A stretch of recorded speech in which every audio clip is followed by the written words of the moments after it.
Welcome to North Carolina Wine TV. I'm your co-host, Kit Bodner. And I'm your other co-host, Jeff Cohen, and we're here in a hotel room in Charlotte drinking North Carolina wine. Drinking North Carolina wine. How's it going, Jeff? It's going good. I think we're drinking some wine. Yeah, I like drinking wine. What wine are we drinking today? We are drinking from Shoals Vineyard. Shoals in Vineyard. the Yadkin Valley. We're drinking their Rocco Red. Rocco Red table wine. That's right. We can't figure out what's in it. We tried to find it on the website. We looked on the label. So we will attempt to guess. It's going to be a guessing edition of North Carolina Wine TV. We like that. So, red table wine, North Carolina, Shoals, the Yadkin Valley area winery. So had a lot of wine from the Yadkin Valley, so kind of know what to expect from different grape varietals and flavor profiles there. Pretty basic bottle, nothing too fancy. Picture of what looks to be like an old mill or something on the front. And it's another new winery for us. Yeah, this is the first time I've ever had Shoals, so excited to have them on the show for the first time. Let's since we don't know what's in this wine, we'll just take a little glance at it and see what to look at. It looks like kind of a medium-bodied wine. Yeah. I can definitely see my fingers through the bottom of the glass. So almost looks like a Pinot Noir weight. I'm sure it's probably not Pinot Noir because it doesn't really grow well in North Carolina. But it's a light red wine, so I'm interested to see, how it is from a mouthfeel standpoint, how dense it is. But let's give it a smell. Sure. Very coffee-y. Okay. Smells like some coffee grounds.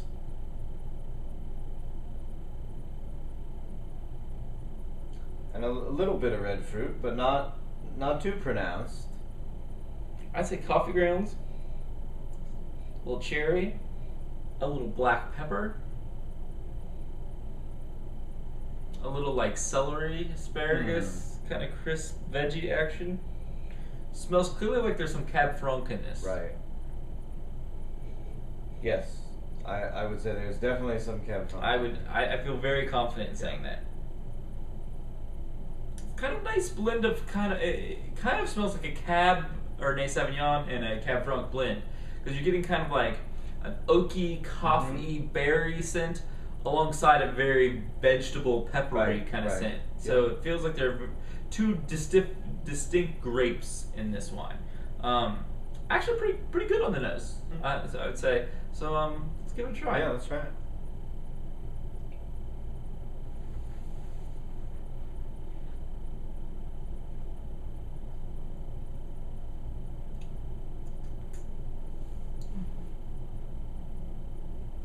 Very dry wine.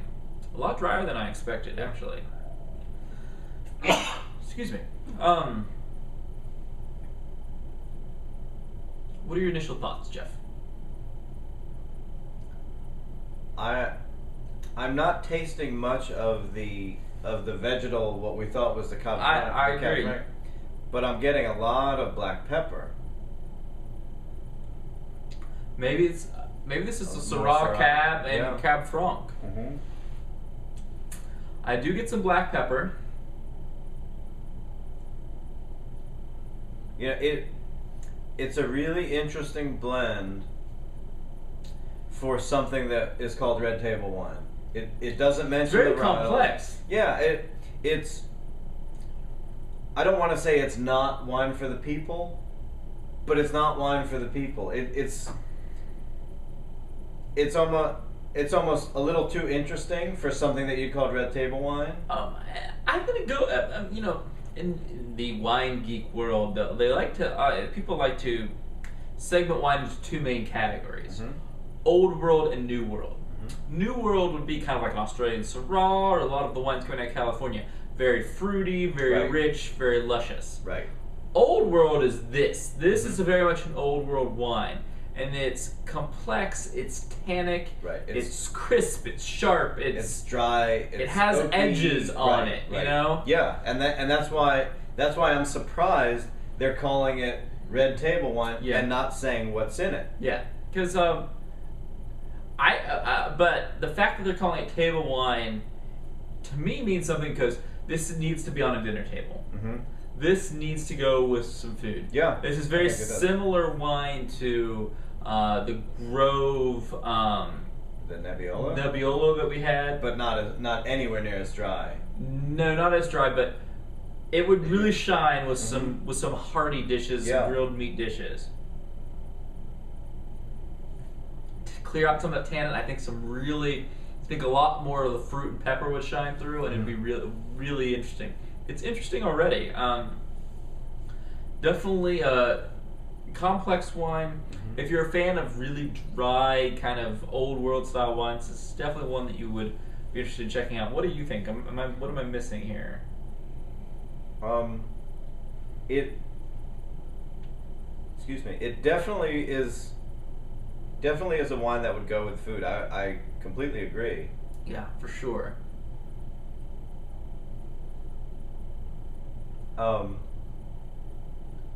It is interesting and complex.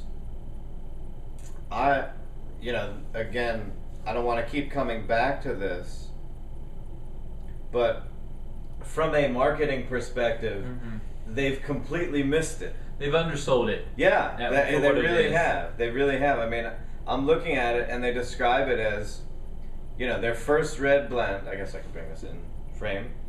Each variety was vinified in separate lots in oak barrels.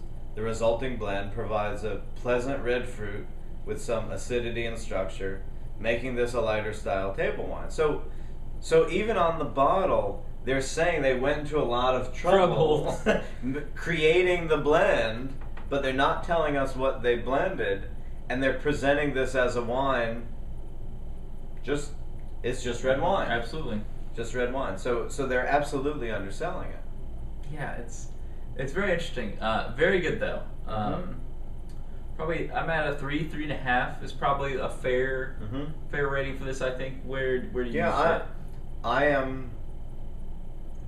I'm probably at about a 3 because it's good, but it's missing something. It's missing a middle. Yep. It's missing a middle. It's missing. It's pretty hollow in the middle. A dominant flavor. Yep. Yeah. I agree. It's missing something. It's it's one kind of element away from being just a really show-stopping wine. But that 3 bottles, it's a really good rating. Yeah. Definitely, I think a fair wine to go and check out, and especially if you were cooking a hearty meal, this is definitely one that I would consider. All right. Interesting wine on the show today. I like the change up of the old world style. So here we go. Here's to the Old North State.